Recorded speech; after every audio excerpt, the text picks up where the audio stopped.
It's not music, it's music plus. How do you like being criticized? You hate it, don't you? Don't you hate getting criticized? Everybody hates it. It's not something you can enjoy. Here's a reframe for you. Every criticism you receive, just play this sound effect when you get it. Ready?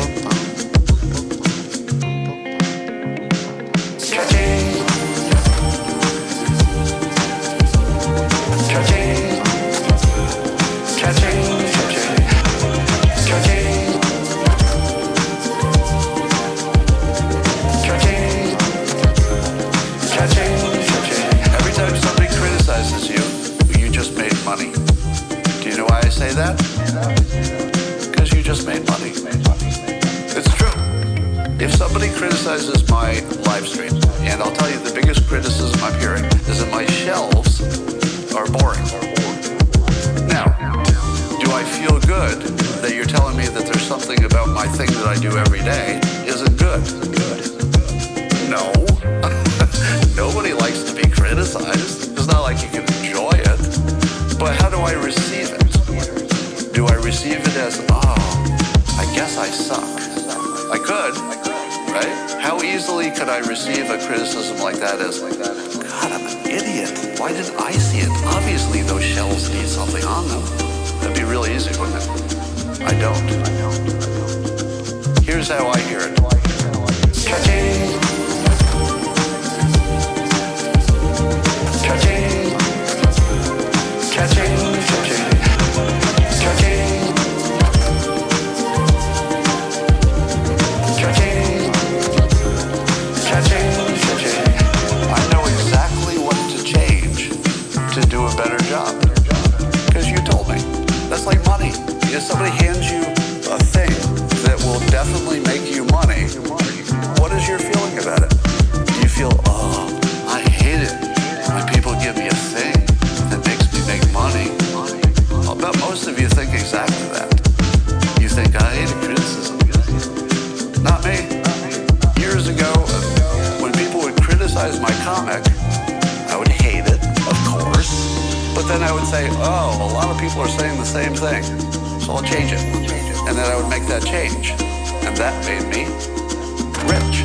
I literally got rich by being criticized and understanding the criticism as cha-ching, cha-ching, cha-ching, cha-ching, cha-ching, cha-ching, cha-ching, cha-ching, cha-ching, cha-ching, cha-ching, cha-ching, cha-ching, cha-ching, cha-ching. Every time I hear one, I say, wait a minute, you just told me how to get richer. The same applies if you're not trying to get rich. Suppose you just wanted a better social. The best advice somebody gave me was the cruelest thing anybody ever said. One day, my female friend told me how negative and what a bummer it was to listen to because I was complaining about stuff all the time. Now, I was not aware that I was a big complainer. I had no idea. I thought I was a person who talked about my day, the funny parts of it. So in my mind, I had no idea that I was having an effect on other people. Once I learned that, do you know how powerful that was? I was able, because it was something I could change, I would become aware of the ratio of negative things I said to positive. Cha-ching. It was probably the most important change I've ever made to my social toolbox. I would say that one change really, really changed my life. Cha-ching. Cha-ching. Cha-ching. Cha-ching. Cha-ching. Cha-ching. Cha-ching. Cha-ching.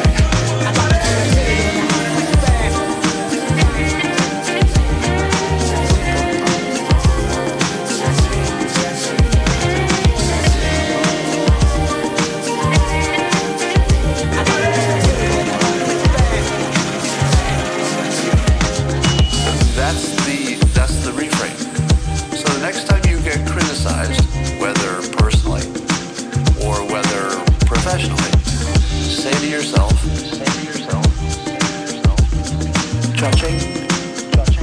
Just try it. Like actually say that little sound. Cha-ching. Not figuratively. I'm not talking figuratively. I mean actually saying that. Cha-ching. When you hear it. When you hear it.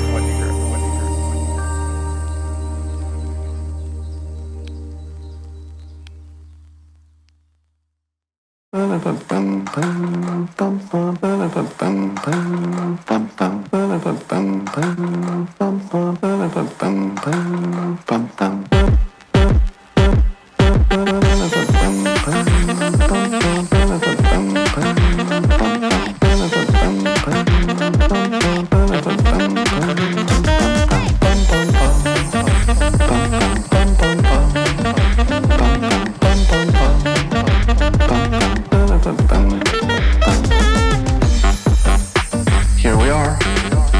It's the beginning of another great day. A sunny summer day. It's the best day for you know what.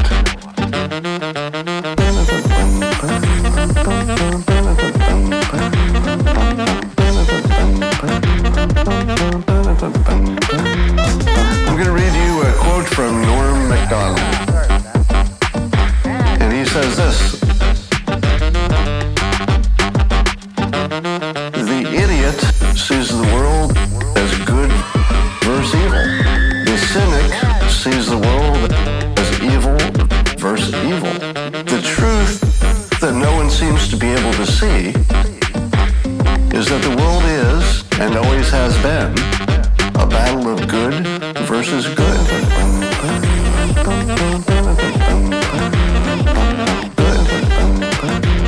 Versus good. Good. Versus good. Good. Versus good.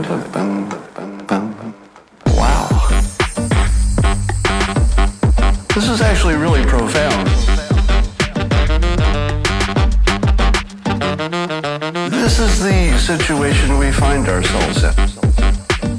There are not two sides in which one is good and one is evil. There are two sides in which one feels that it is good and it believes, incorrectly, that the other one is evil. But both sides are pretty sure that their version of the world is the good one. Wow. The world is, and always has been, a battle of good versus good. Versus good. Good. Versus good. Good. Versus good. Good. Versus good. Don't I know it? Wow. Wow. Wow. Wow. Wow. Wow.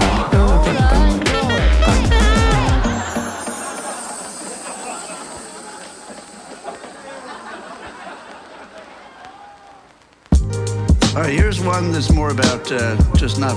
This one's very relevant to me.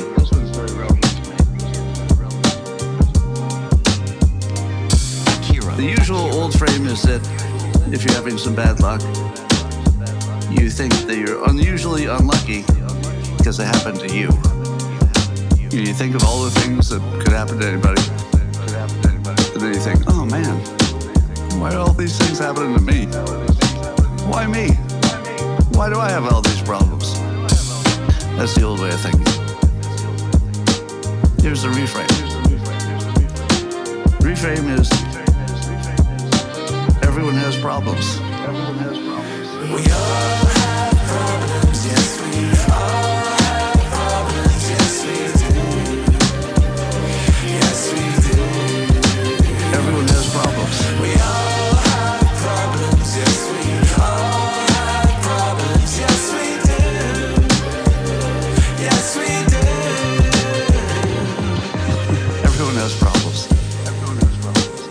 fact that you don't know somebody else's problem, that's pretty gutsy of you to think that your problem is bigger than theirs.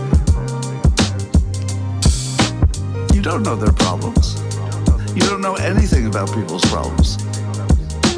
The really big ones they keep to themselves. You know, sometimes you see it if it's a physical thing, like in my case. But generally speaking, people's battle is inside their head. Then that can be quite a fierce battle. You don't know what's going on in there. So the moment you think, why me, why me? The reframe is, everybody's got problems. You don't have the special problems. We all have problems, yes we all have problems, yes we do, yes we do, yes we do, yes we do. Everyone has problems. We all have problems, yes we all have problems, yes we do, yes we do, yes we do, yes we do.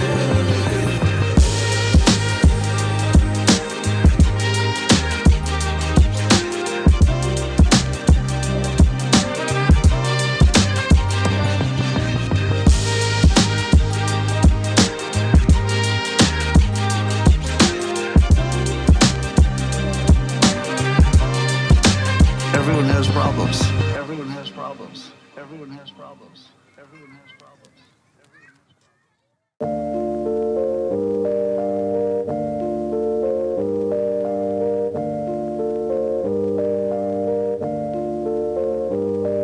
All right, at long last, the user interface for reality. Some of these things you're going to say, hey, I've heard about those. First, you must accept the frame, at least as a filter, that there could be a subjective reality and that you can manipulate it. You should accept that systems work better than goals. People are telling me every day that they implemented systems and it changed their life. This is one of the biggest buttons on the interface for life. If you don't like where you are and you want to go somewhere else, learn how to build systems for everything from your diet to your career to your social life, fitness, everything, everything, everything, everything.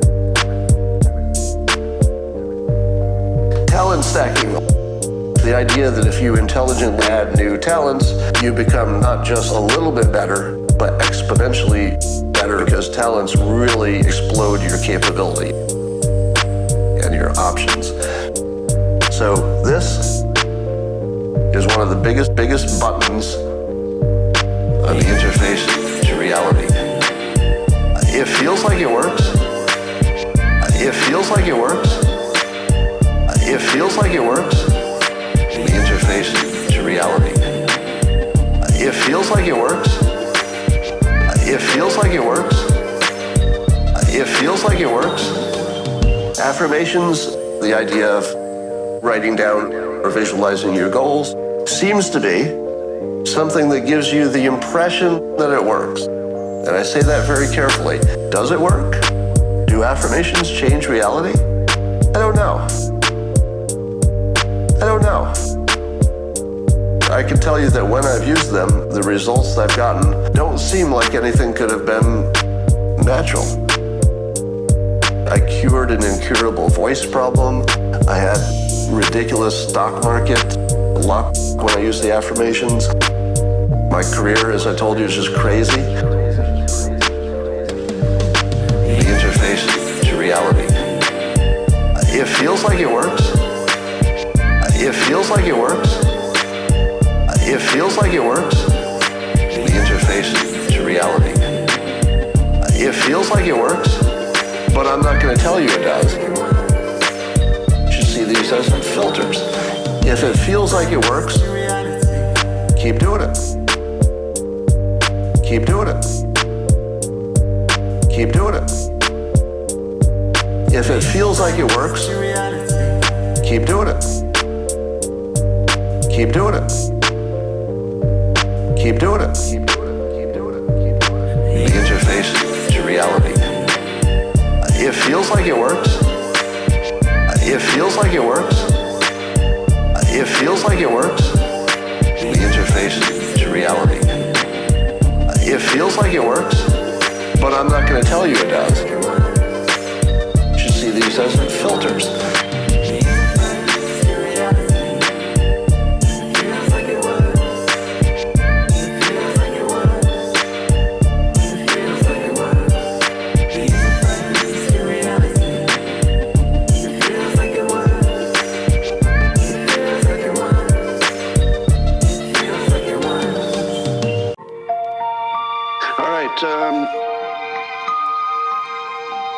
Here's a study from Gilmore Health News. Akira. Pursuing happiness as a goal often fails to make people happier.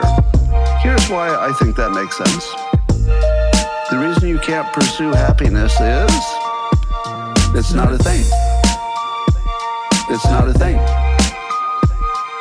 You can't pursue happiness. You could pursue a wild animal. You could pursue a ball that's rolling down a hill. You could pursue a car. You could pursue a dog, because those are all real. But happiness you can't pursue. You could end up happy, but you can't pursue happiness. There are two things you can pursue that'll get you there. You can pursue meaning. Meaning. Chasing meaning. Chasing meaning. You can pursue meaning. Meaning. Chasing meaning. Chasing meaning. So you're doing something that's helpful to other people. It's usually being useful. You're either having children and you're doing a good job of being a parent, or you're doing a job that's important to the world, or you're inventing something, or you're doing what Elon Musk is doing, you're trying to save the world. Those could give you meaning. Those could give you meaning. But if the only thing you did were hard work, it wouldn't make you very happy either, because you'd just be burned out and wouldn't be much left of you. So here's the Scott formula for happiness. You can't chase it. Don't chase it, but you can let it happen by doing other things that are right. So I would say you want to spend about 80% of your time chasing meaning. Meaning. Chasing meaning. Chasing meaning. You can pursue meaning. Meaning. Chasing meaning. Chasing meaning. Now that would include the time it takes you to tie your shoes and put your clothes on and shave in the morning, or put your hair together, because that's all important to getting anything done. But the 80% should be making sure that it's directed at some kind of useful something. Now, if you're young, you don't have as many opportunities. So I would say if you're trying to date and your ambition is to someday have a family, that's great. Then dating is exactly what you should be doing. Even if it doesn't look like a specific date is working out, you're chasing meaning. Chasing meaning. That's still good. You can pursue meaning. Meaning. Chasing meaning. Chasing meaning. You can pursue meaning. Meaning. Chasing meaning. Chasing meaning.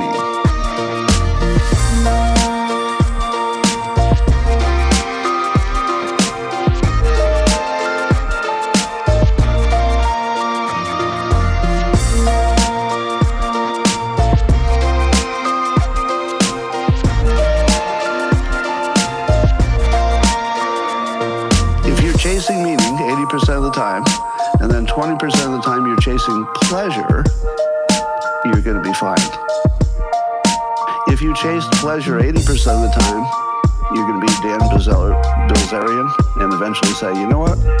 Turns out that sleeping with 5 women a day made me a lot of pleasure, but not a lot of happiness. So 80-20 is your best target. 80% trying to either be part of creating more people, which is good for the world, or doing something useful, and 20% pure pleasure. Now, if you don't get your 20% pure pleasure, you just will fall apart. We just require some pleasure every day. If you get too much, you won't be happy. If you get too little, you won't be happy. 80-20 is a good mix.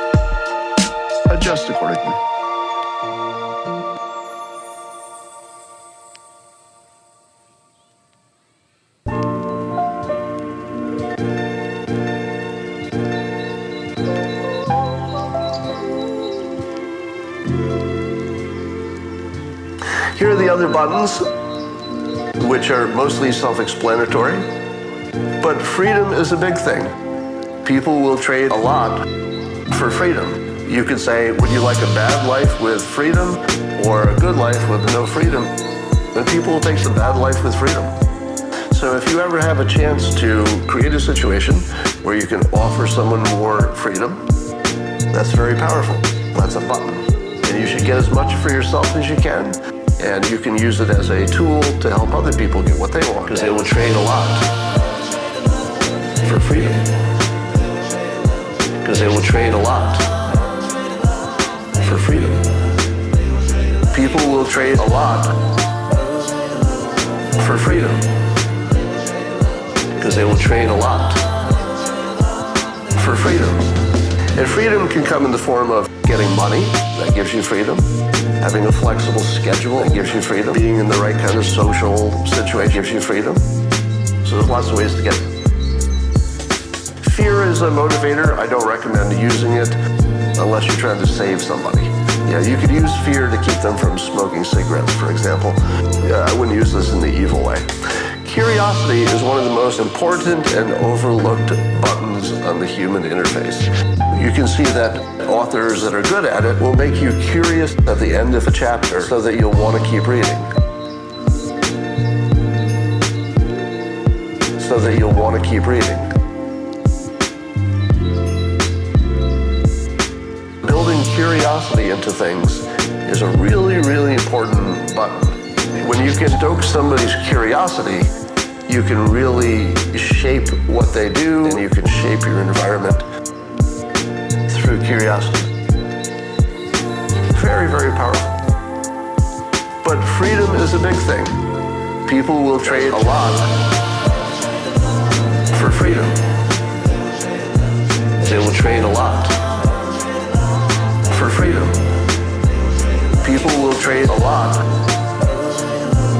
for freedom. They will trade a lot for freedom.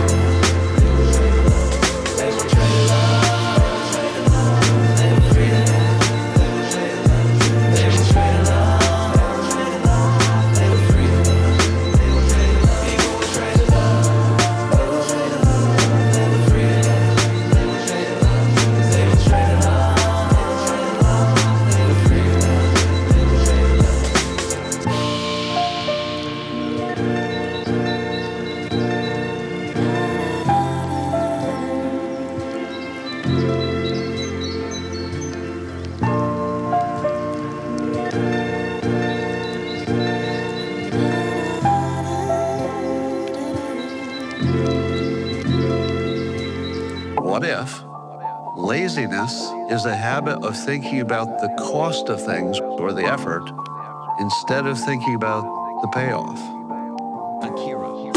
The payoff. I'm going to say it again. The payoff. Get a few more heads to explode.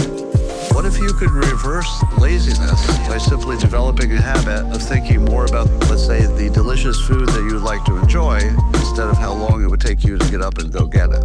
Get after it.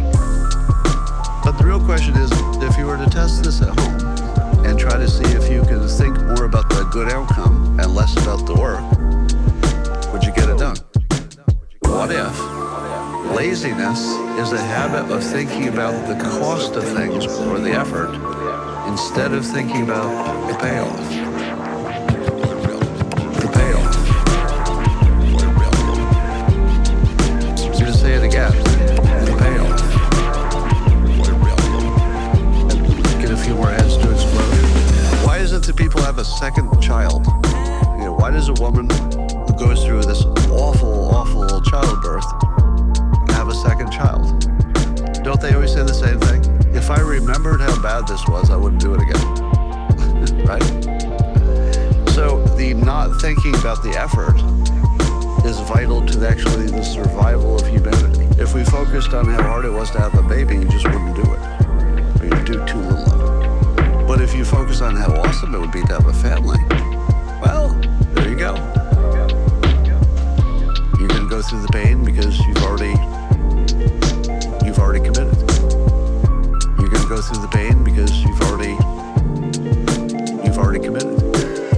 What if laziness is a habit of thinking about the cost of things or the effort instead of thinking about the payoff? The payoff. I'm going to say it again. The payoff. Get a few more heads to explode. Am I ambitious? Or do I simply have a thinking habit which produces dopamine because I'm thinking about the positive outcome? And is the dopamine the thing that gets me up and moving? And when you're observing me, you say, how the hell do you get so much done? And how do I do it? I think it's just this. I think it's just this. When I think of all the things I do, I think about them in terms of their benefits. What if laziness is a habit of thinking about the cost of things or the effort instead of thinking about the payoff? The payoff. I'm going to say it again. The payoff. Get a few more heads to explode. The payoff. The payoff. The payoff.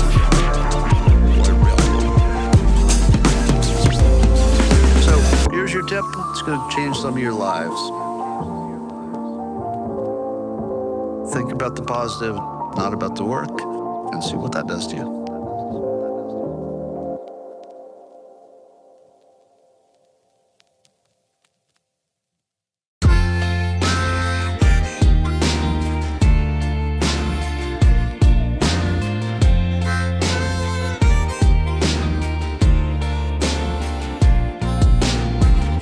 Low self-esteem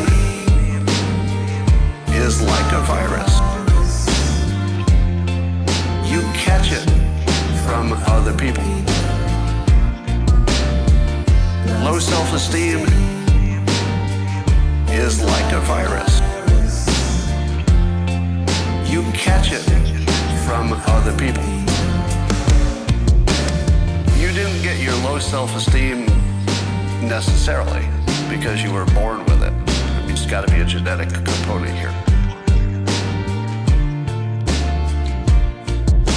But mostly it comes from narcissists who have their own broken self-esteem, and they want you to have a broken self-esteem, and if you don't have it, they're going to give it to you. You catch it from other people, and you can get rid of it, just like you can get rid of it. Right? Low self-esteem is like a virus. You catch it from other people. Low self-esteem is like a virus. You catch it from other people. You do have a constitution. You do have immunity, but it takes a little while, just like any cold. And the cold wins for a while, and then your natural immunity takes over. Your natural immunity can get you away from this low self-esteem that you caught from other people. It's not in you. It's something you caught. And you're going to beat the shit out of it. Just like your immune system will beat the shit out of it. Tom Hanks was his 99% of you plus. Low self-esteem is like a virus. You catch it from other people. Low self-esteem is like a virus. You catch it from other people.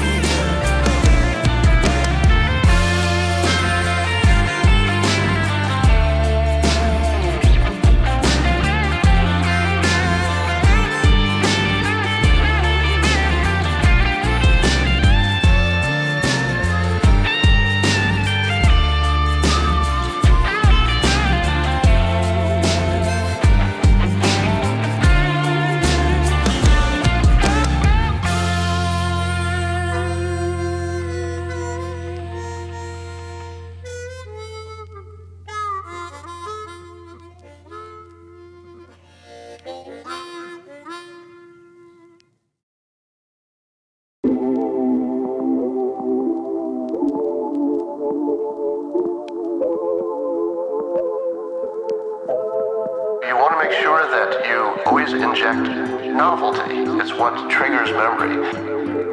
Because your brain will get bored of the sameness, so you need to trigger memory and attention with contrast. Is a way to get people to move from where they are to where you want them to be. You just say, well, it's much less expensive than this. So contrast is one of the most important buttons. Use contrast often. Hey, you don't want to be this bad. You could be over here. Repetition and simplicity. Our brains are just simple machines. Repetition and simplicity. Our brains are just simple machines. The more you repeat, the more the wiring gets solidified. Repetition and simplicity. Our brains are just simple machines. And if you keep things simple, the brain can process it and deal with it. And if you keep things simple, the brain can process it and deal with it. If it's complicated, your brain has a tendency to just flush it out. Can't deal with it, flush it out.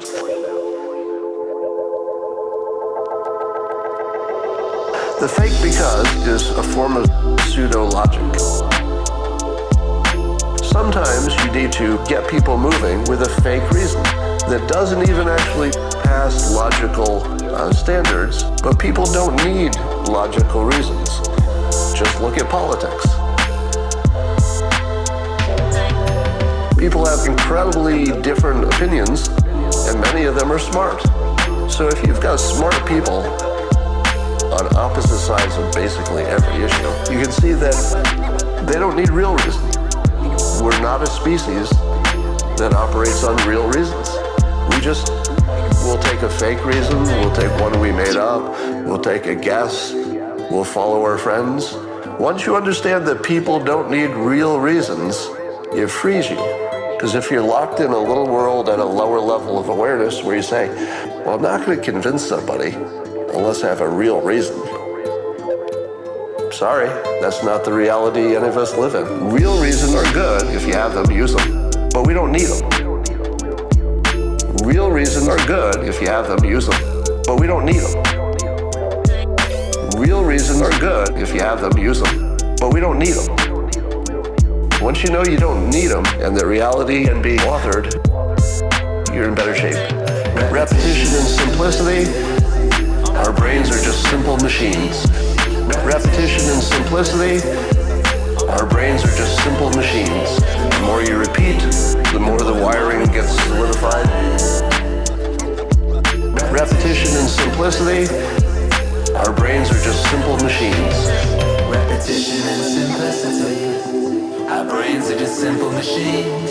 Repetition and simplicity. Our brains are just simple machines. The more you repeat, the more the wiring gets solidified.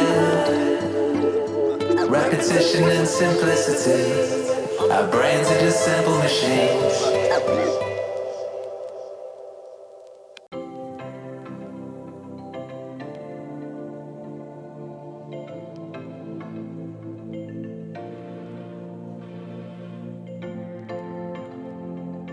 Do you know who Akira The Don is? Of course, he's amazing. Be good at a few things that you can control. You can control. You can control. Be good at a few things that you can control.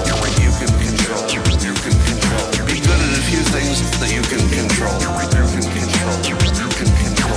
Find a few things that you can completely control and control the fuck out of. There's nothing better for your self-esteem than knowing that if you work hard on something, whatever it is, that you can become one of the good ones. Not the best in the world, but better than other people. But better than other people. But better than other people. And the things that you can control the most are diet, fashion choices, haircut, fitness. You can control the fuck out of those things. You can control the fuck out of those things. Be good at a few things that you can control. You can control. You can control. Be good at a few things that you can control. You can control. You can control. Be good at a few things that you can control. You can control. You can control. Find a few things that you can completely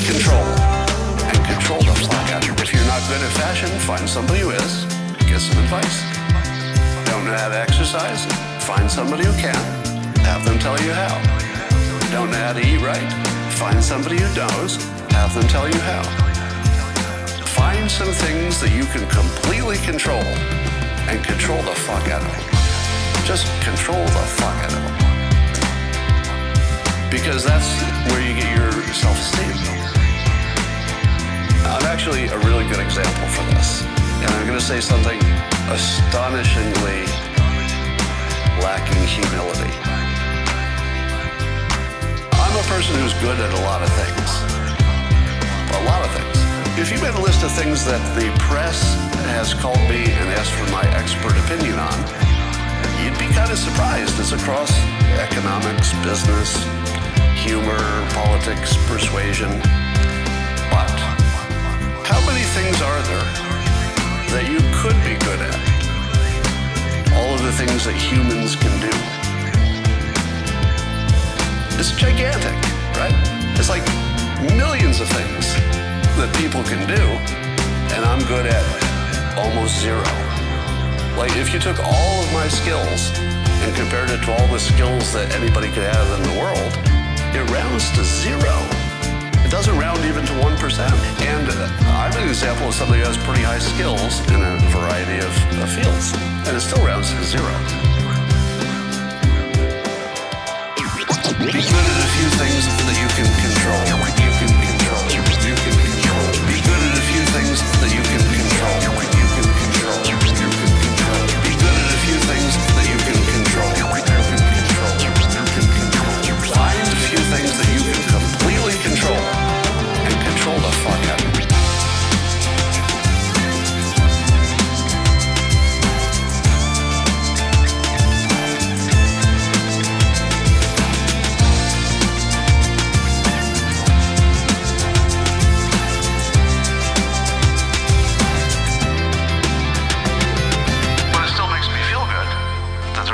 I can do well, and that's why I concentrate on fitness and diet. And you know, in the case of a guy, if you get your fitness and diet right, you're probably pretty good.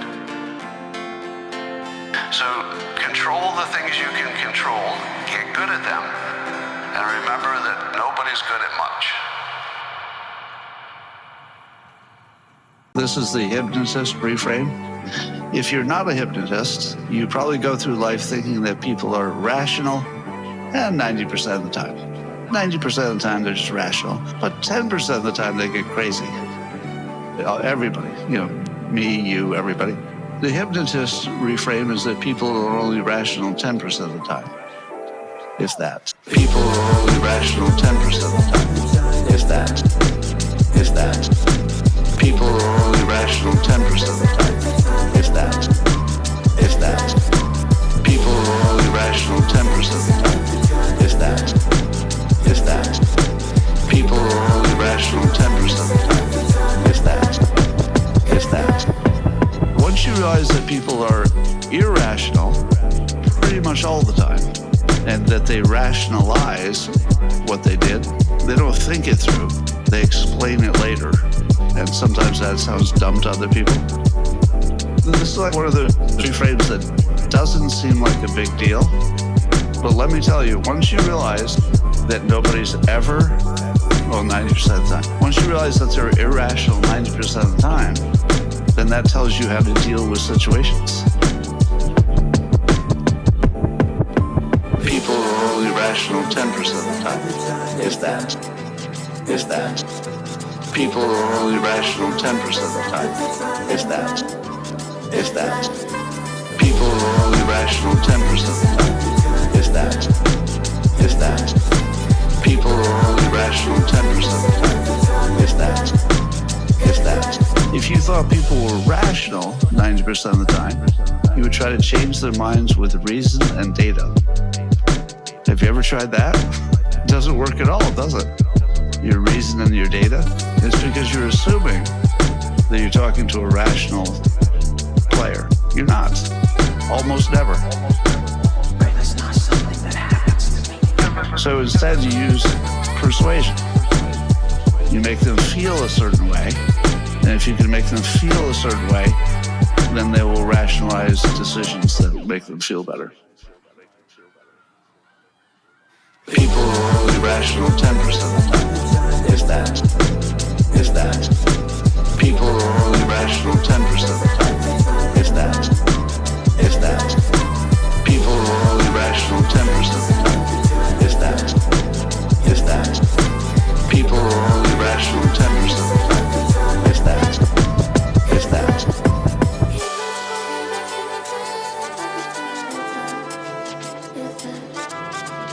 So remember, 90% irrational, and then you'll understand life.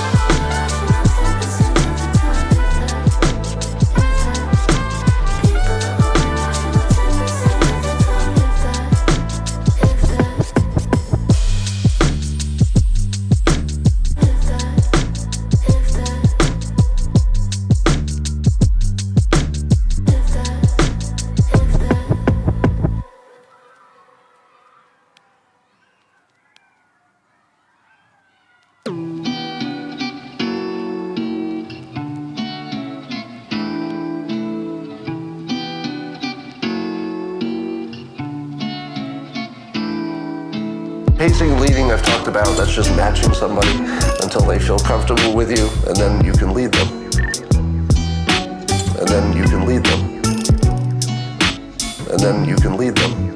People can be very influenced by aspirations. This is another way to refer to the high ground maneuver. The high ground maneuver is essentially you challenge somebody to be a better version of themselves. Sort of the Jesus method, right? You know, it's not telling you you must do something or you'll die. That's fear. Aspiration is, don't you want to be the better version of yourself? Don't you want to be the better version of yourself? Don't you want to be the better version of yourself? Don't you want to be the better version of yourself? Don't you want to be the person who sees the big picture? Association, you know that any quality of one thing rubs off on the other. If you want somebody to like something, pair it with something else they like already. So the likability of one thing will rub off on another, but also the unlikability. So for example, if you have a TV show, let's say the news, and you have commercials that are really unpleasant, eventually the unpleasantness bleeds into the show, and it would be better if you associated only things that were positive. So learning to associate only with positive things, one of the most important user interface rules of reality. Of reality. Of reality. Don't you want to be the better version of yourself? Don't you want to be the better version of yourself? Don't you want to be the better version of yourself? Don't you want to be the person who sees the big picture? Don't you want to be the better version of yourself? Don't you want to be the better version of yourself? Don't you want to be the better version of yourself? Don't you want to be the person who sees the big picture? Very, very important button. Very, very important button. Very, very important button. Very, very important button.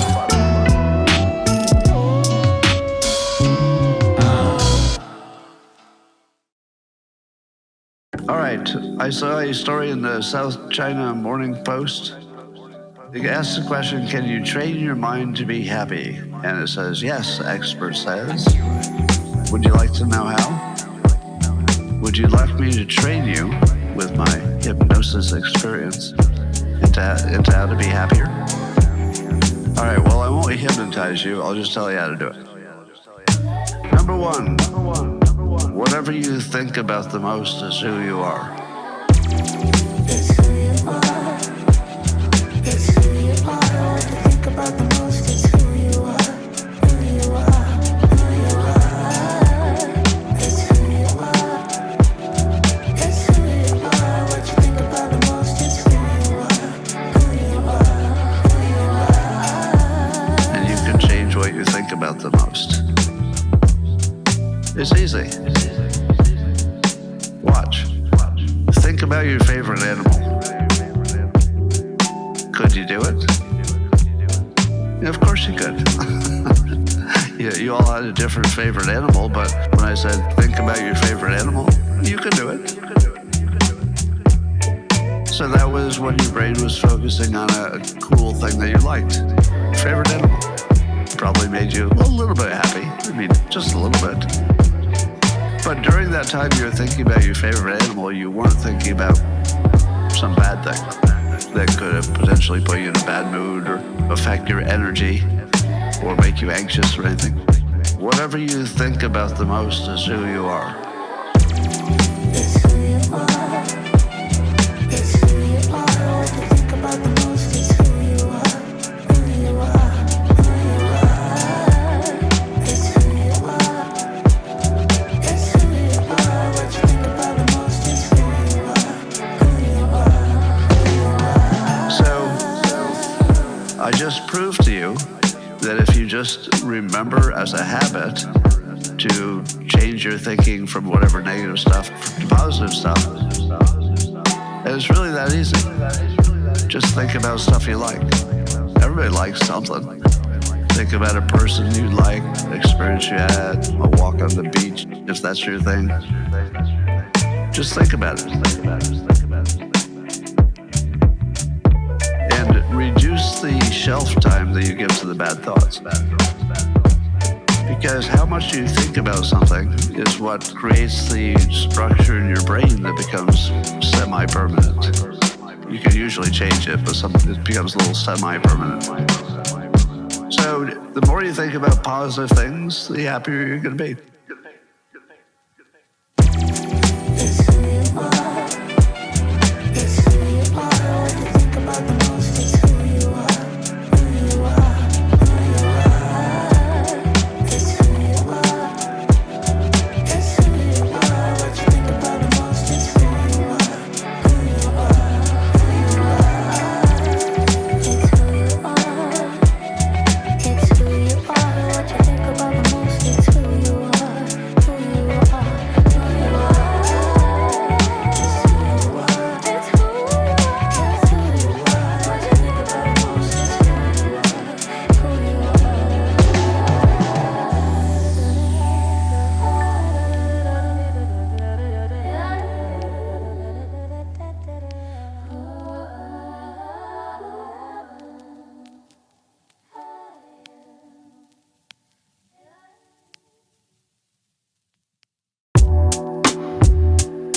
Although the science says that your happiness is not that affected by your environment,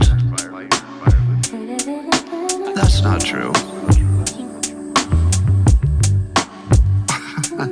Your happiness is totally affected by your environment.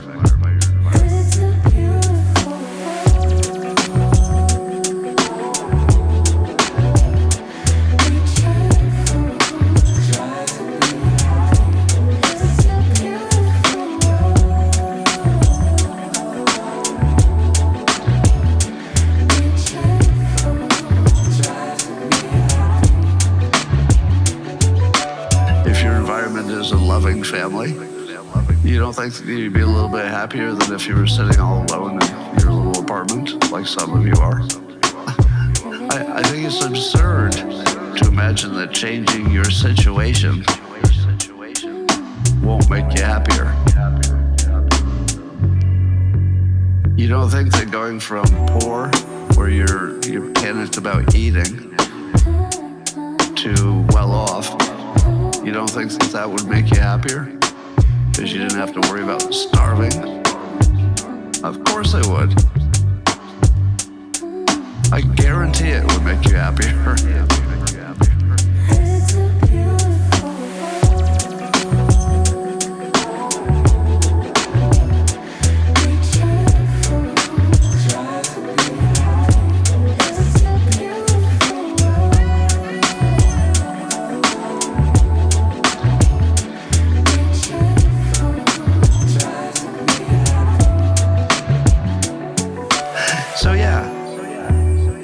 Fix your physical exposure, meaning go outside, make sure that you're around some beauty and that you're not looking at depressing gray things. I would even change my commute if it took a few minutes to go through a more attractive place. If you're going to look at it every day, it's better to expose yourself to the attractive route than the fast industrial route.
I just don't think Brooke could have done this.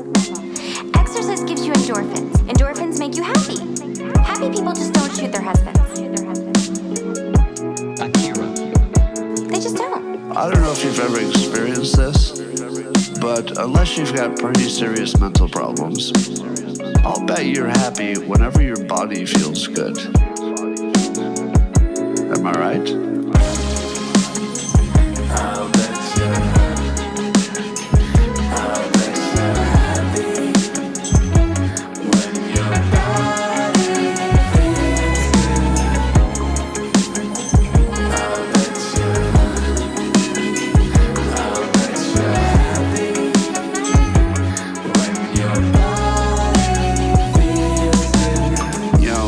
If you're a certain age, you always got some aches and pains and you're too tired and whatever. But every now and then, you'll have this experience where you got enough sleep and you don't have any special pain. And you're just sitting in a chair, feeling good. Do you think that makes you happy? Totally. Totally. So what you do with your body to make it feel good more often will absolutely affect your happiness. It will absolutely affect your anxiety. It will help all of that. And we know how to do that.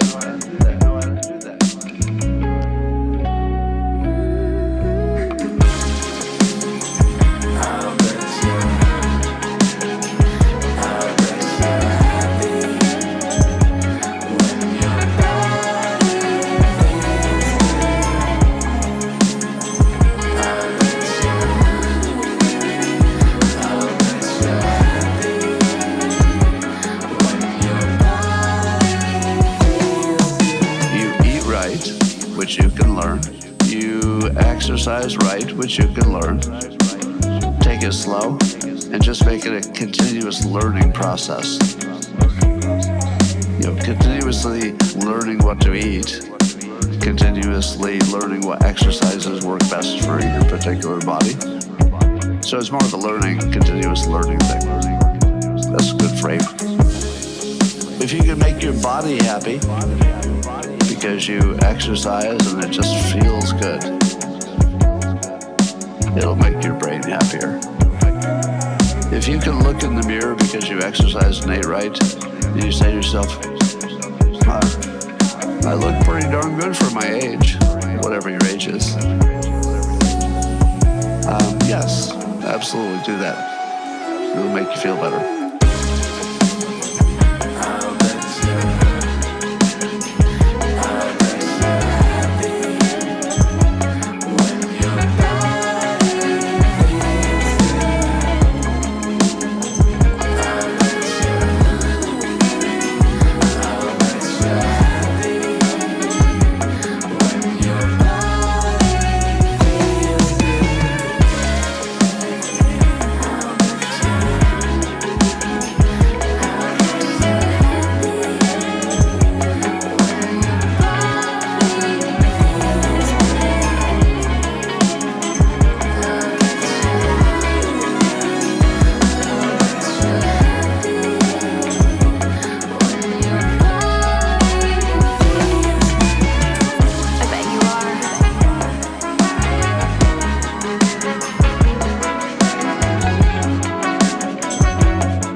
recognition,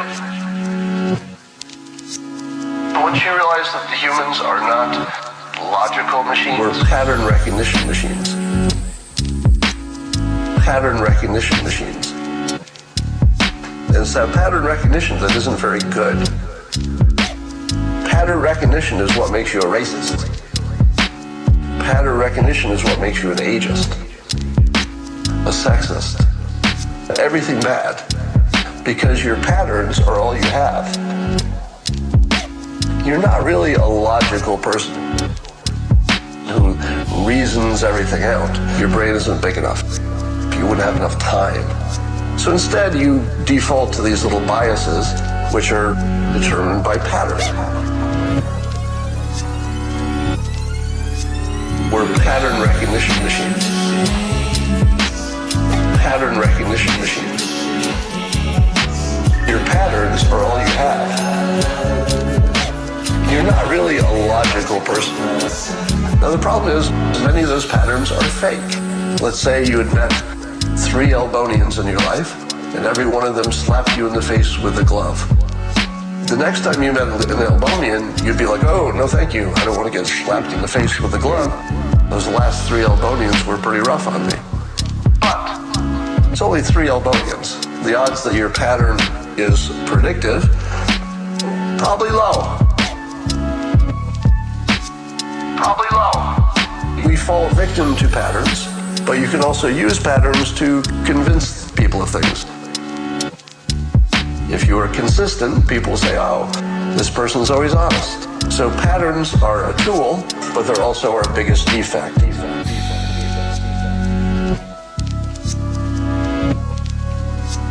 They're also our biggest defect.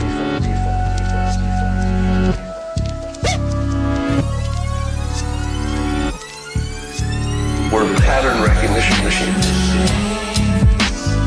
Pattern recognition machines. Your patterns are all you have. You're not really a logical person. We're pattern recognition machines. Pattern recognition machines. Your patterns are all you have. You're not really a logical person.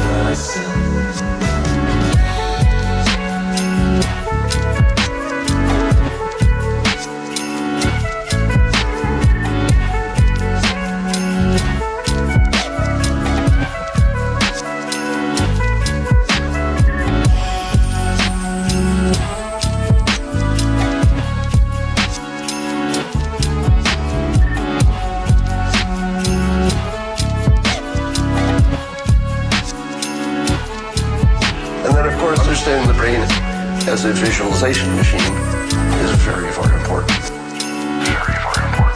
Because visualization is the biggest, most powerful part of your brain. It's the part that influences you most. Understanding the brain as a visualization machine is very, very important. Very, very important.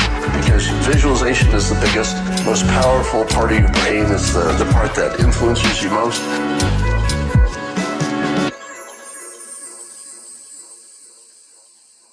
Somebody asked me for a reframe to help them get out of their head and, stop having ruminations and bad thoughts. And I suggested the reframe that I tried myself, and it worked. Where you just say, get out. Where you just say, get out. Akira. Get out. You just say, get out. Just get out of your head. Now, the frame that makes it work is to realize that you are a person who has 2 completely different lives. This is the key. There's a part of you that lives only in your head, where you think about the past, which literally doesn't exist. It's imaginary. It existed at one point, but now it's just the thoughts of the past. Get out.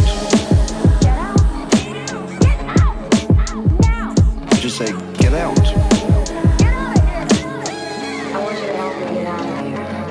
But you also have thoughts of, oh, what will happen in the future? I'm worried about the future. And that doesn't exist. Doesn't exist. so the life you live in your head is a completely imaginary one.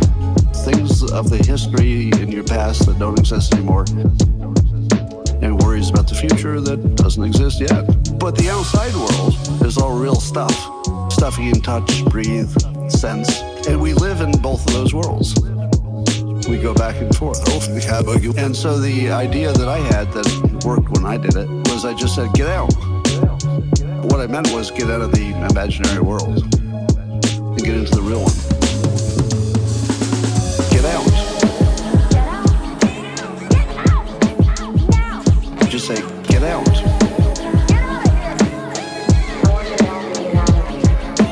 Get out. Just say, get out. And just walk out in the sun, walk out the door, pet the dog, do a chore, exercise. Just get out. And so I'm going to ask you this as a favor. Try it once. Just try it once. Just tell yourself you have two worlds. There's the imaginary one in your head, and then there's the real one. And all sadness comes from the imaginary one. As soon as you find unpleasantness because you're in your head, get out. Just get out. Join the real world. Just go, zoop. Hey, I'm in the real world yet. Look at this. Real world. You'll feel instantly better. The cure for it is to yell, get out. Just say, get out.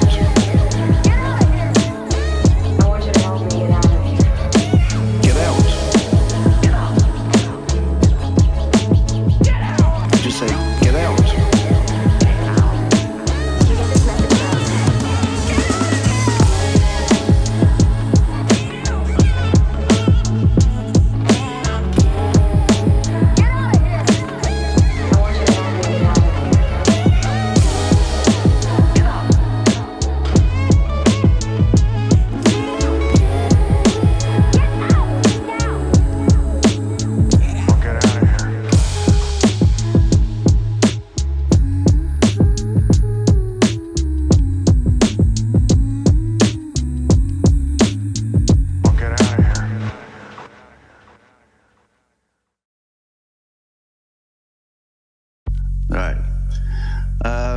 Here's one.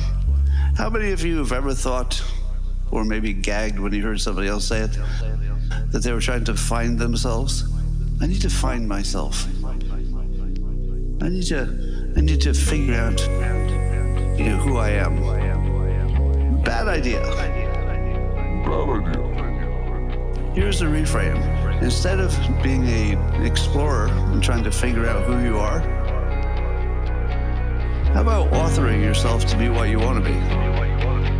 You can author your situation. You don't have to discover who you are. You can make yourself who you want to be. Author yourself. Author yourself instead of finding yourself. Author yourself. Author yourself. Author yourself instead of finding yourself. Author yourself. That's one of the great things about human life, is that you don't have to be. You don't have to be anything. Anything. You can author yourself into almost any kind of situation. Obviously you can't author yourself $1 billion just because you want to. Maybe some people can. But I love these words. Instead of finding yourself, author yourself. Author yourself. Author yourself instead of finding yourself. Author yourself. Author yourself. Author yourself instead of finding yourself. Author yourself. Author yourself. Author yourself instead of finding yourself. Author yourself. Author yourself.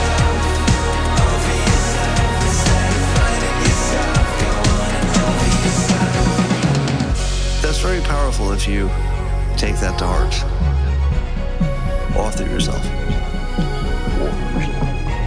Because sometimes we forget that we have that power, that we can turn ourselves into whatever we need to turn ourselves into.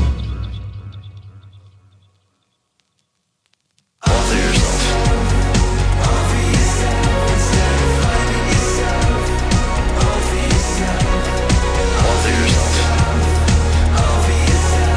Instead of finding yourself. Author yourself.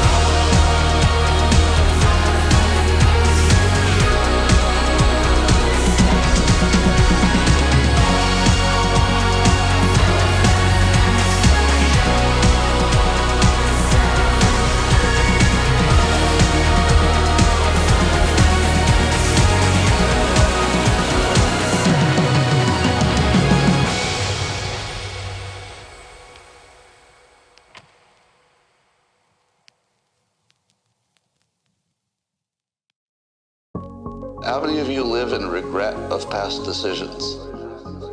I've never had that feeling. Regret is the dumbest thing you could ever feel. If there was something that you're not happy about in your past, just imagine you just spawned into this environment today like a video game. Just imagine you just woke up and this is the stuff you have to play with. Usually, you're fine. You might have a terrible problem you have to deal with, but usually, you wake up and you're like, you know, I'm healthy, I have ways I can get ahead, I know what to do if I wanted to get ahead. Yeah. Oh shit, here we go again. I'll start here. This would be a good starting place. So think of today as your starting place, and then just see how it is. And if you don't like your starting place, the next question is, how hard would it get from where you are to this better place? Well, you apply for a better job, you learn some more skills, you talk to your cousin who's got a job opening. You do some stuff, but probably you're fine. So when you ask me, do I regret a past decision? The answer is never. I don't have any regret about anything. And if you're thinking in those terms, you're really hurting yourself. So no, I don't regret that or anything else. It's just what happened. So no, I don't regret anything, that or anything else. It's just what happened.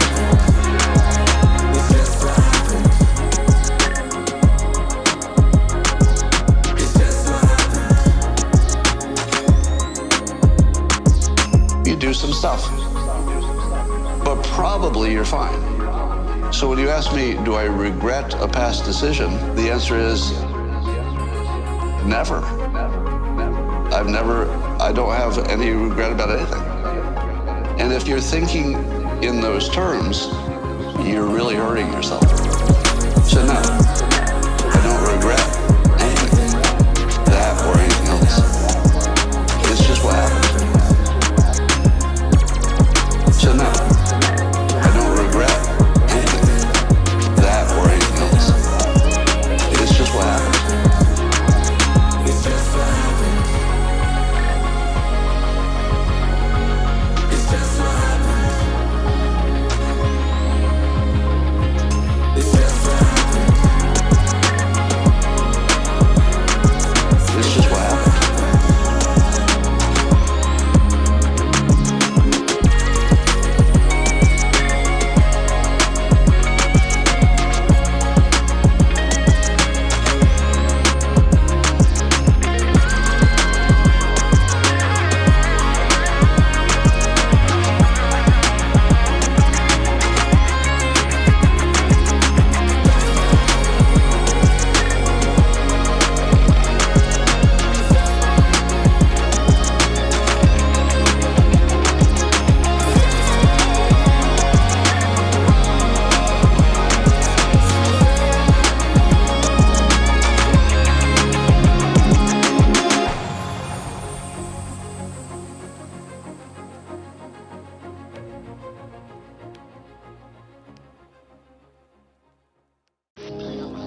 It's literally everything. And on top of that, you've got TikTok doing these videos, childless adults saying how great their weekends are because they don't have any kids.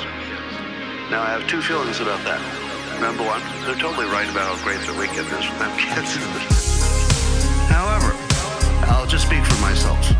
There's almost nothing I ever did as a single person that was as fun as getting up on a Saturday morning and watching my stepdaughter at the time play soccer. There's nothing I did that was more fun than that. And was it easy? Nope. There was driving and waking up and getting food and making sure everybody's taken care of, and you gotta bring chairs down and cancel everything else. And it's a lot of work. There's nothing I did that was more fun than that. Watching my stepdaughter play soccer. Watching my stepdaughter play soccer. That's it. Couldn't top that. Watching my stepdaughter play soccer. Watching my stepdaughter play soccer. The second thing, like the best moments ever. Do you ever think about what you would remember if your life flashed in front of you like you're dying? I don't know if that really happens. But do you ever think, like, what do you call your life? Because I find that there are moments that I call my life. Do you ever have that? Like, I don't think, if my life were flashing before my eyes, I don't think I would think about my Dilbert career. 35 years of doing it every day. I don't think I would think about it. I'll tell you what I would think about, if I can. I would think about watching Disney movies with my stepkids. That's it. That's what I would think about. There's nothing I did that was more fun than that. Watching my stepdaughter play soccer. Watching my stepdaughter play soccer. That's it. Couldn't top that. Watching my stepdaughter play soccer. Watching my stepdaughter play soccer.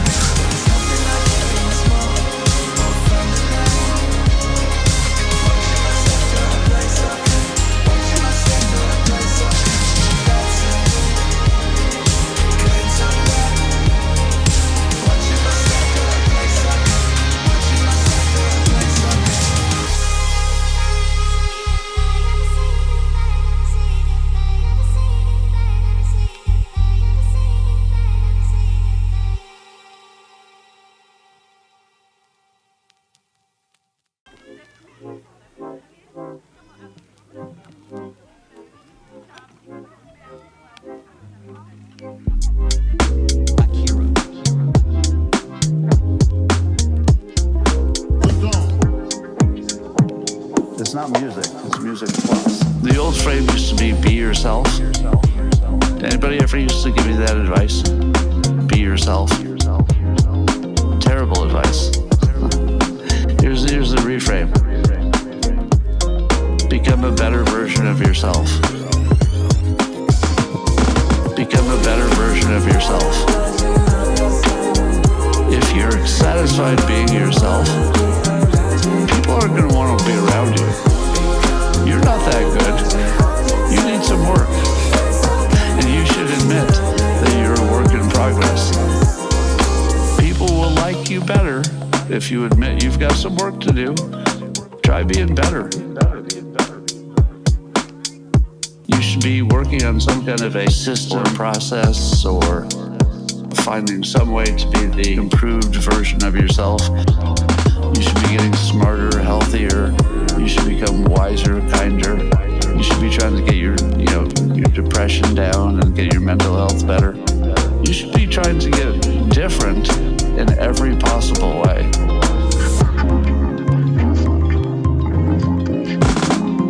Become a better version of yourself.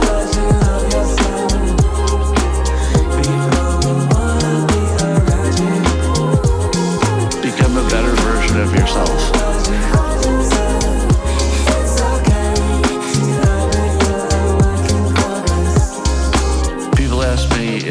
when I hit it big with Dilbert, and I went from not having money to doing well. People ask me if being famous and successful changed me. Did it change me? Well, I hope so. That was the whole point. Why would I go through all that work to be the same person? Everything that I do has at least a secondary ambition of changing me. Like, I don't go to the gym because it doesn't change me. I don't work hard in my career because it won't change me. I do it so it will. If I want to feel confident, what am I supposed to do? Just sit in the chair and try to gin up some confidence? No, I'm going to go do something. And then if it works, guess what? I get more confident. Every day, in every way, I'm trying to figure out how to be like a little bit better version of myself. Become a better version of yourself.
I started to feel that I may have discovered the user interface for reality. Akira The Don. The reason that I thought that is that my life was working out so well that I couldn't explain it in any ordinary way. I tried to become a cartoonist with no experience in cartooning, without any experience. I was the hottest cartoonist in the country.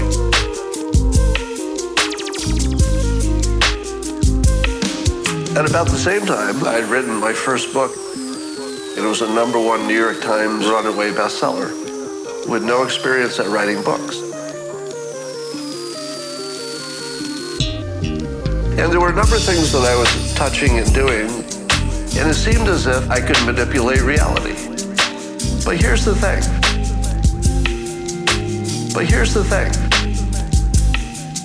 Was I manipulating reality to get these ridiculous results? Or was I simply good at my job? How can I tell? How would I know if I were manipulating reality? Because that's sort of what it felt like, but that didn't seem right?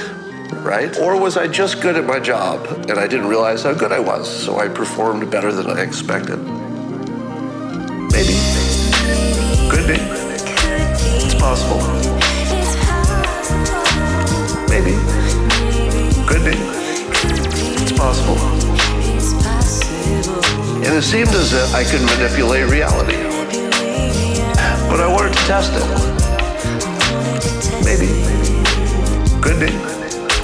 It's possible. And so in 1997, I did a bold experiment. And the experiment was this.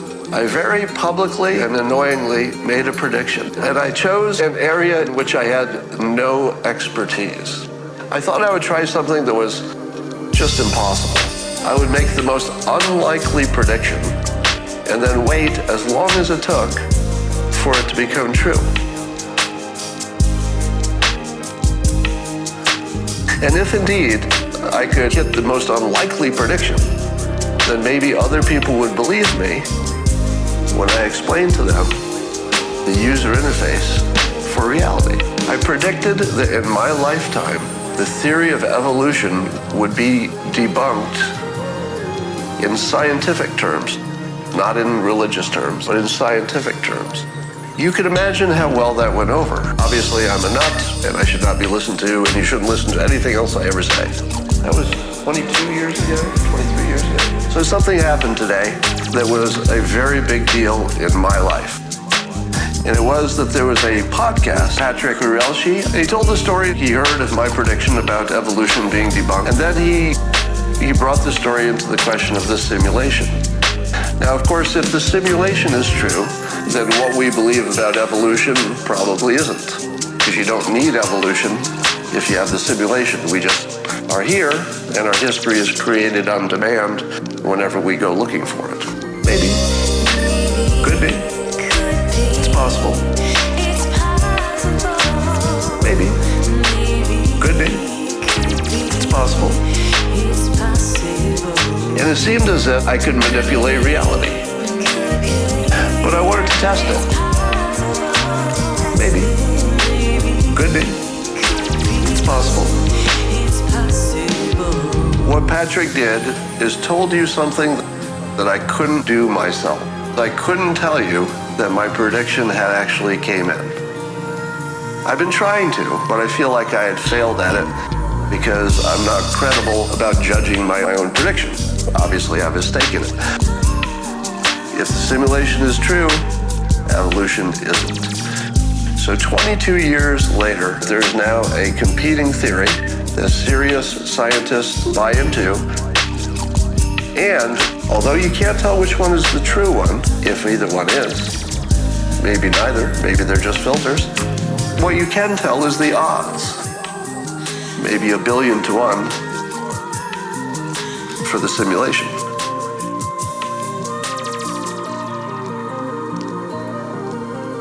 Maybe. Could be. It's possible. Maybe. Could be. It's possible. And it seemed as if I could manipulate reality. But I wanted to test it. Maybe. Could be. It's possible.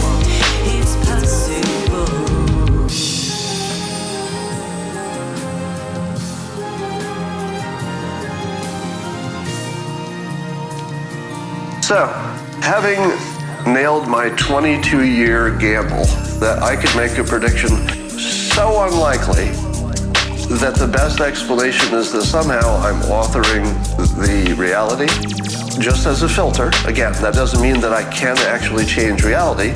It means that if I put that filter on it, I get good results. And if you just think you're happy but you're not, are you happy? Yes, you are. If you think you're happy, you're happy. If you thought you went through life as a billionaire, but you were just crazy and you weren't, still good? Still good, because you're happy. You thought you were a billionaire. So accept your subjective life. Maybe. Could be. It's possible.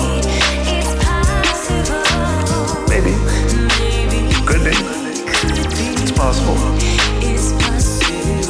And it seemed as if I could manipulate reality. But I wanted to test it. Maybe. Could be. It's possible.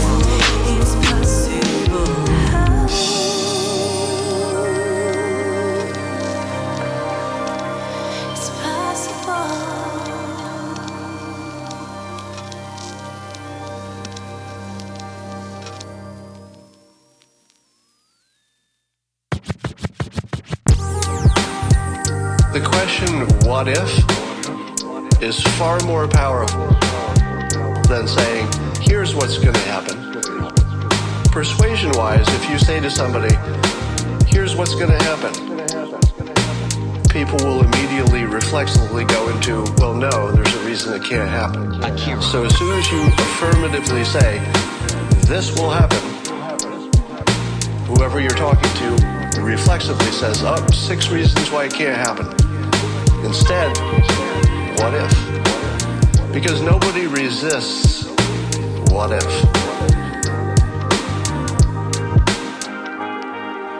What if?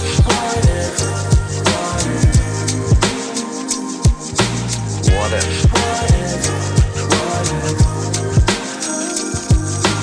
What if? What if?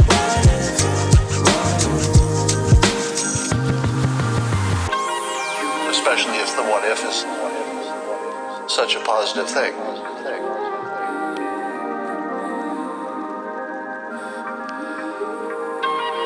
Especially if the what if is such a positive thing. So what if is brilliant. What if?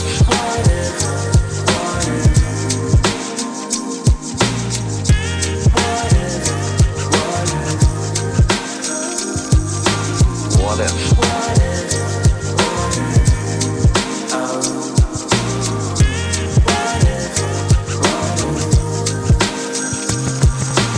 What if? What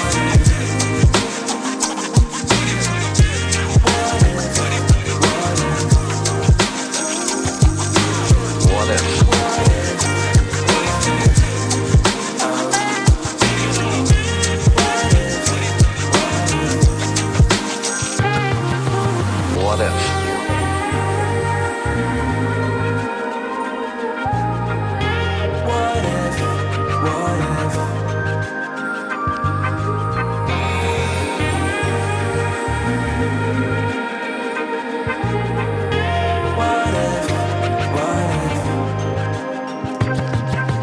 What if? What if?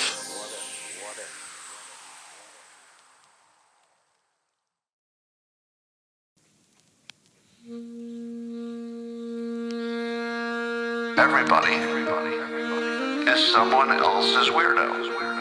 Everybody is someone else's weirdo. Everybody is someone else's weirdo. Everybody. Do you ever feel to yourself, man, I am so weird. If anybody found out how weird I am, I'd be in trouble. Because, man, I'm so weird. Well, I would like to introduce to you the basket case theory, something I developed when I was a young man to explain what I was witnessing. And it goes like this. If you meet a stranger, could be somebody you want to date or just somebody you work with, maybe just a friend. When you meet them, don't they seem pretty complete? Have their act together pretty well? Man, that stranger. I wish I could be like that stranger because that stranger doesn't have anything weird about them.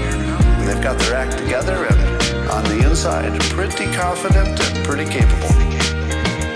And then time goes by and you learn more about your date or your friend or your coworker. And suddenly there's a flaw. Oh, I didn't see that on day one, but there does seem to be a flaw. Maybe a little weirdness. Day 10, looks like there's more than one flaw. 2 years later, well, I guess everybody's fucked up. That's the basket case theory. Everybody looks good until you get to know them. Once you get to know a human being, they're always basket cases. Well, I guess everybody's fucked up. That's the basket case theory. Everybody looks good until you get to know them. Once you get to know a human being, they're always basket cases. Always. Just different kinds of baskets. As soon as you realize that every fucking person is a basket case, you're free. You're free.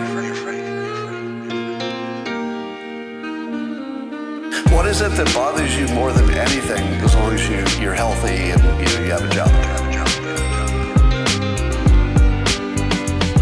What bothers you more than anything is what people think of you, or what you think they think of you, or what they might think of you, or how they would treat you if you didn't this embarrassing thing?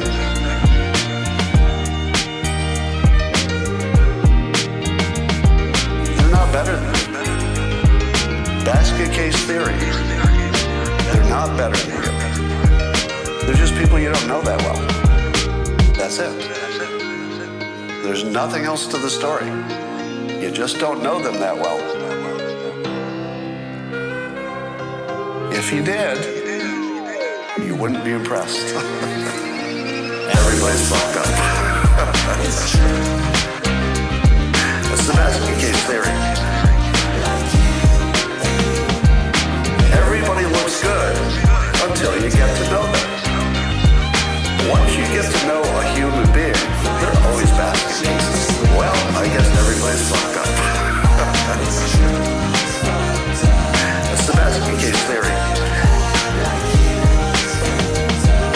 Everybody looks good until you get to know them. Once you get to know a human being, they're always basket cases.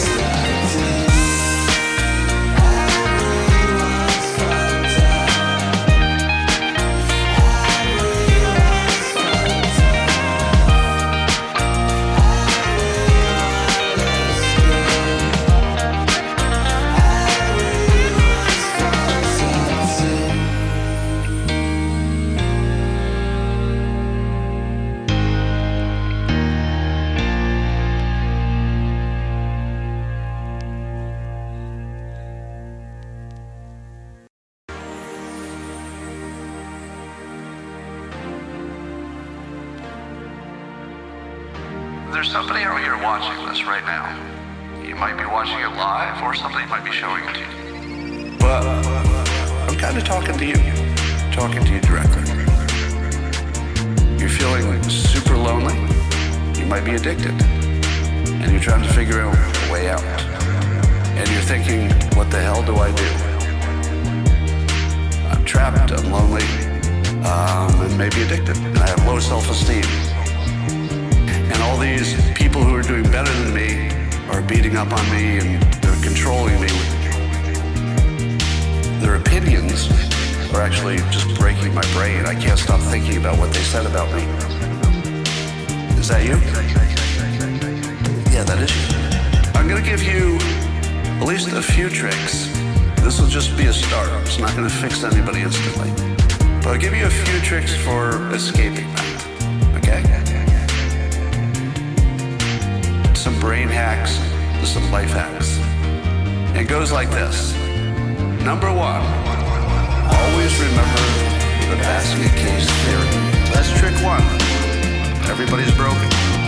Always remember the basket case theory. No complete people, just broken people. Always remember the basket case theory. That's trick one. Everybody's broken. They are just completely broken. And you should have pity on them. The person who's talking to you and is insulting you, they're broken. Did you say to yourself, oh my goodness, somebody who's normal is criticizing me? Do you know how many times that's happened? How many times has a person who's got it together and they're normal and they're criticizing you? How many times does that ever happen? Do you think a lot? Because the answer is zero. It's never happened. Nobody who has their act together is criticizing you in cruel ways. But you are getting criticized in cruel ways. You're being judged, not by good people. You're being judged by thoroughly broken people who are acting out. They're taking out their pain on you. If you imagine that they're complete, somehow good people, well, that feels pretty bad. Because you don't want somebody that you respect, or at least think is normal, to be judging you. That feels terrible. They don't exist. They don't exist. That thing that somebody said, it was said. The words exist, but there's no such thing as an unbroken person saying that kind of stuff. Always remember the basket case theory. That's trick one. Everybody's broken. Always remember the basket case theory. No complete people,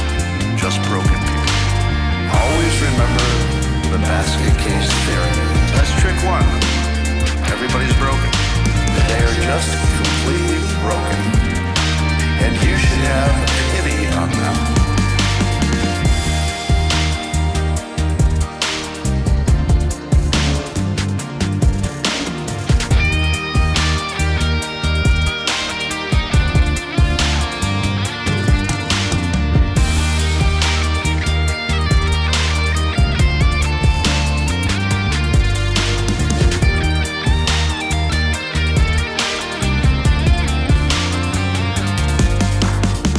Just completely broken. And you should have pity on them. And your first thought should be empathy, not feeling bad. So that's your first trick. Remember the basket case theory? Nobody's good. It just doesn't exist. And trust me, the older you get, the more people you meet, the more you'll know this is true. There are no complete people, just broken people. The more broken they are, the more they're going to come after you because they need that. They need to push you down so that they can feel good for today.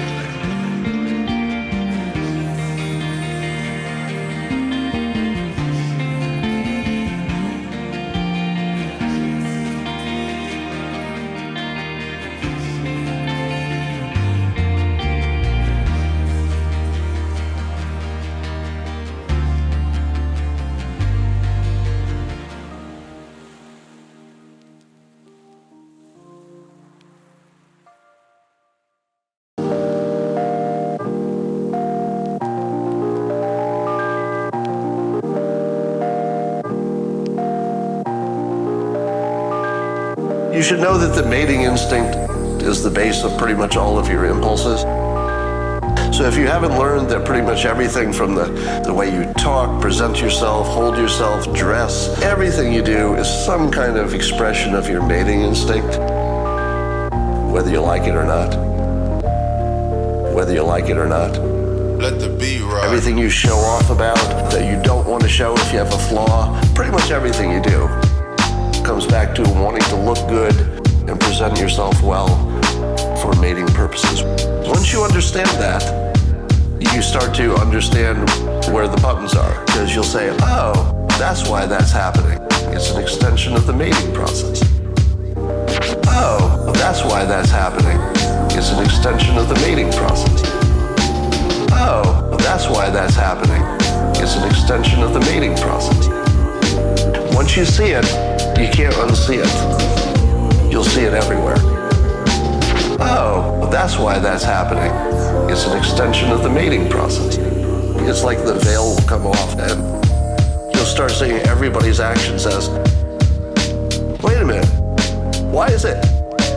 Everything is compatible with that showing off for mating purposes situation. Showing off for mating purposes situation. Let the beat rock. Oh, that's why that's happening. It's an extension of the mating process. Oh, that's why that's happening. It's an extension of the mating process. Once you see it, you can't unsee it. You'll see it everywhere. Oh, that's why that's happening. It's an extension of the mating process.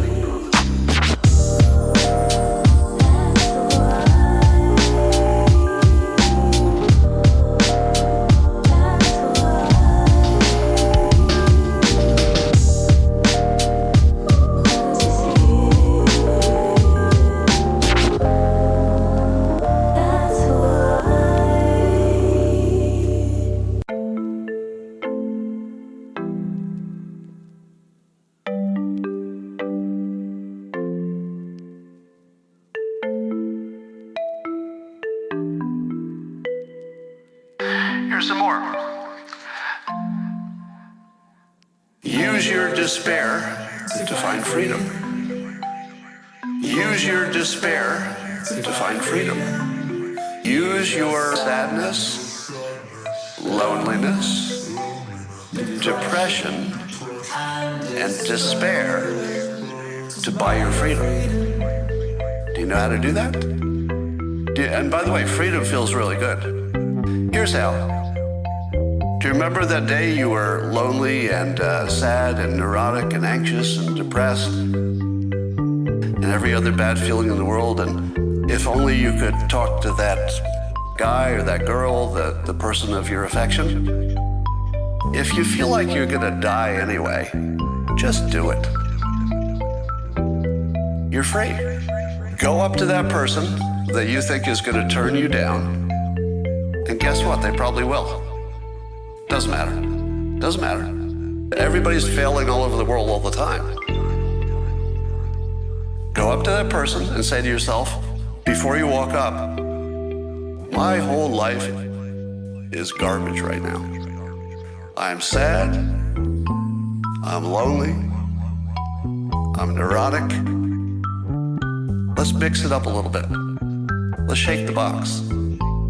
Let's just see what happens.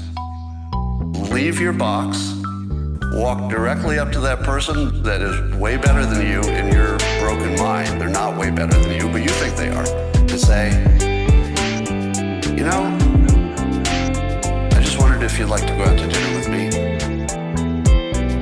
I think it'd be fun. Use your despair to find freedom. Use your despair to find freedom. Use your sadness, loneliness, depression, and despair to buy your freedom.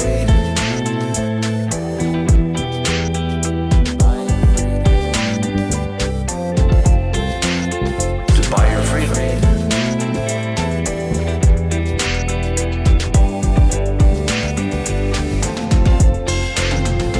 What happens? Well, let me tell you a story that happened just like that. I'm gonna divert a little bit. Years ago when I was single, I lived in San Francisco, had no social life whatsoever, no game. It was before online dating. I mean, meeting somebody was really, really hard, pre-internet. And I joined a group called the Spinsters. Well, I didn't join them. I went to an event that they had. Spinsters were young women who were single, and they had an ironic name. And they would have these big parties, and they would invite men. And it was just basically a way to meet people. So I went to one of these events with my friend, Josh. And we walked in, and we looked around, and we said to ourselves, not exactly the most attractive room. I don't want to be unkind, but it wasn't exactly what we were hoping for, with one exception. Across the room, there was one unusually attractive woman, and she sort of stood out as the most attractive woman in the entire place. And so I said to my friend, well, this is a disaster. We wasted our night. I'm just going to go over to the most attractive woman in the room. I'll flame out in about a second and a half, and then we'll be done. And then we just go home. So I walked directly up to the most attractive woman in the room, and she was my girlfriend for 11 months.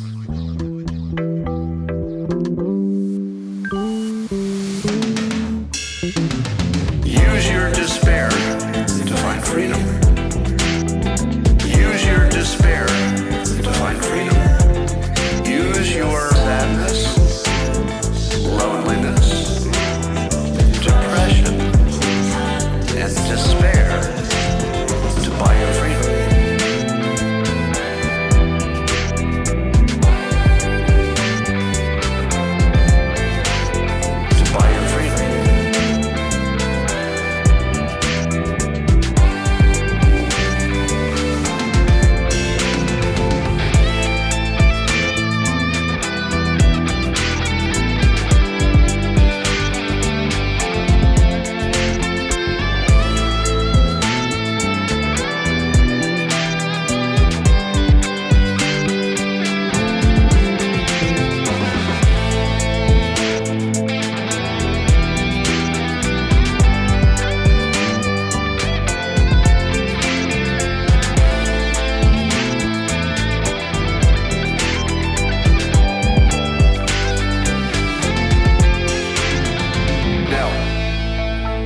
if you had asked me what were my odds, I would have said pretty close to zero.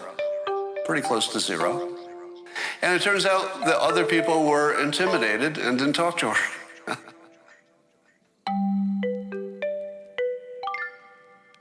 Now, why was I able to walk up to someone that I could normally not walk up to? It's because I'd given up. I had absolutely given up. There was nothing for me here. I just said, well, doesn't matter. I don't know her. If she turns me down, nothing lost. The moment you realize that your despair is your freedom, you're free.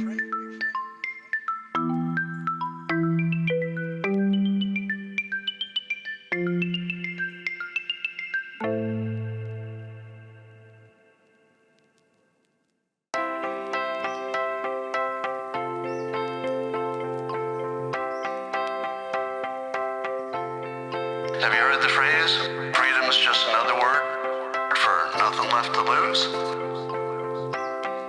You've heard that, right?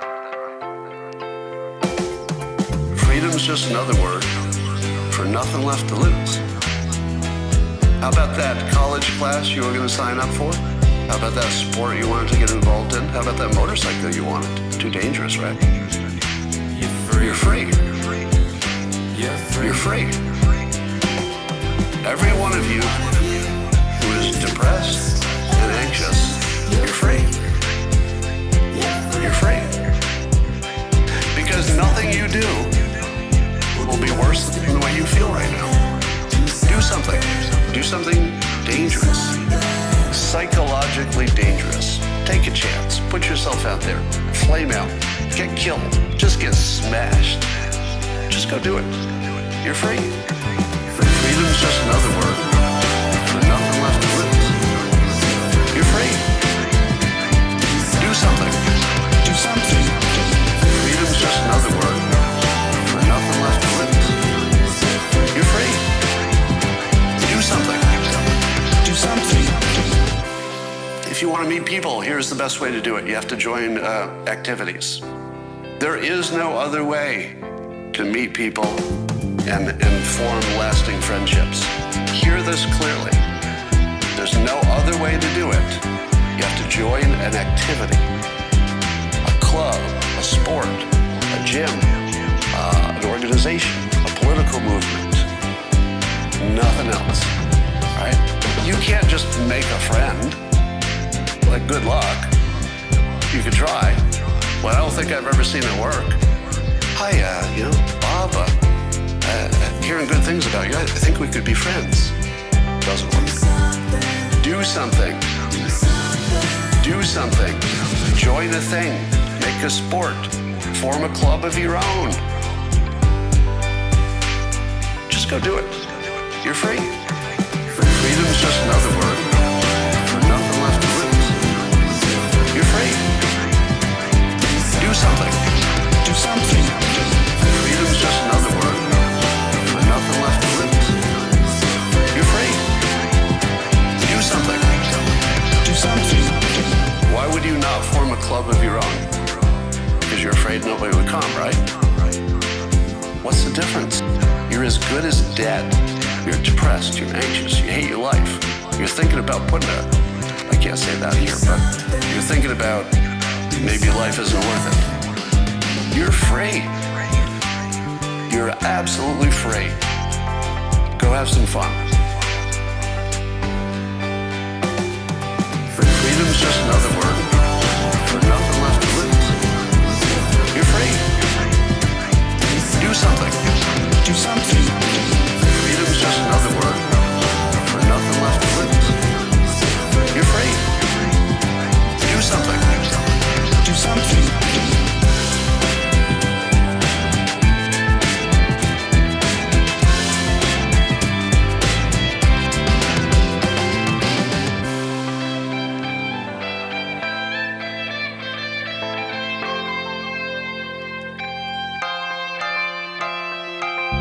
I gotta tell you, I've used this technique a number of times, and man, does it work. It really works. You're free. Just remember that people criticizing you are narcissists. They are broken. Don't let it break you. You've got some techniques now, and I think you're going to be a lot better. Go get yourself some friends, and you'll find your mental health problems feel a lot better. Go get involved in something. Join a group. Form a group. Be the boss. That is your advice for the day, and I will talk to you.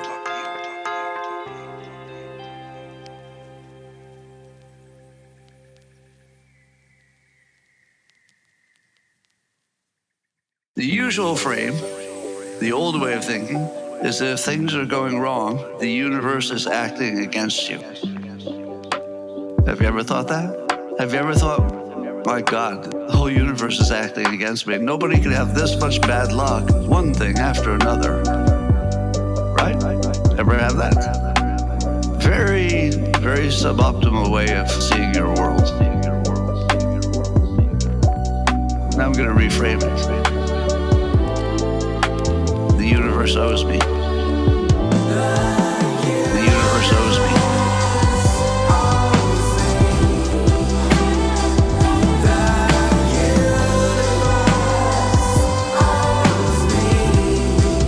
If you had a bad childhood, the universe owes you. If you had a bad divorce, the universe owes you. It's your turn.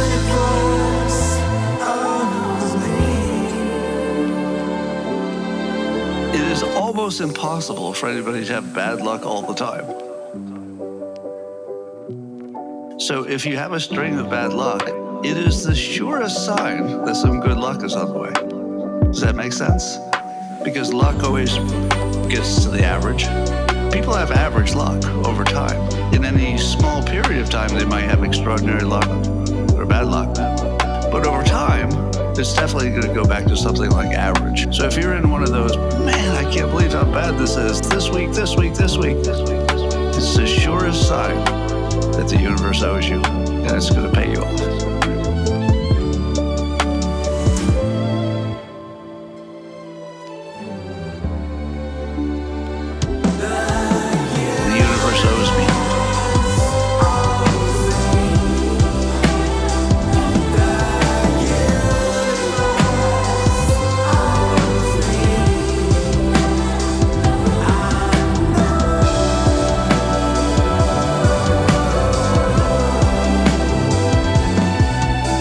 The universe owes me.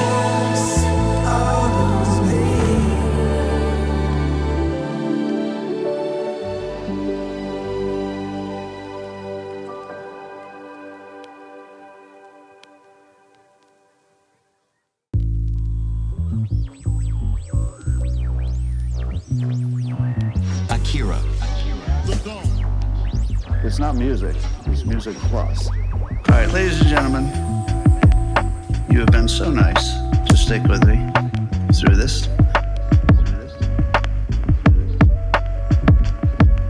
I've got to get ready for my long day of medical everything. I got problems. It was wonderful to spend time with you because, as I told you, it takes my mind off of my physical pain, which is kind of bad.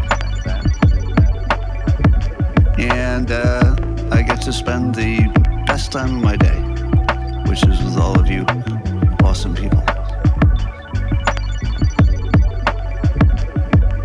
The best time of my day, which is with all of you.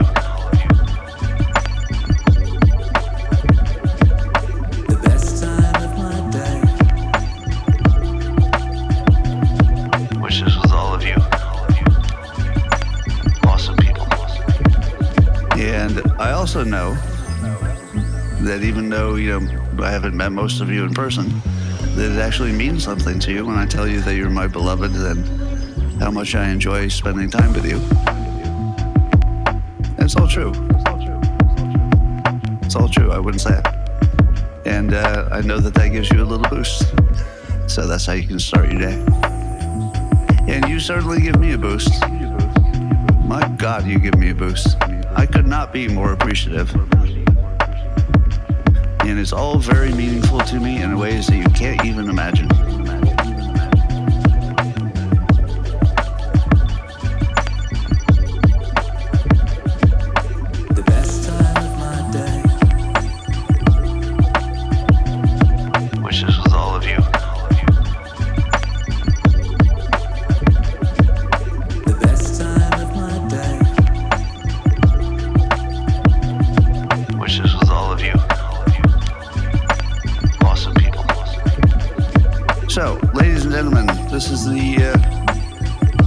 what we have today. I don't know if I'll be back tomorrow. Honestly, I don't know how long I can do this. But for today, that was your show. And we'll get back to the news maybe sometime soon. All right. Closing down.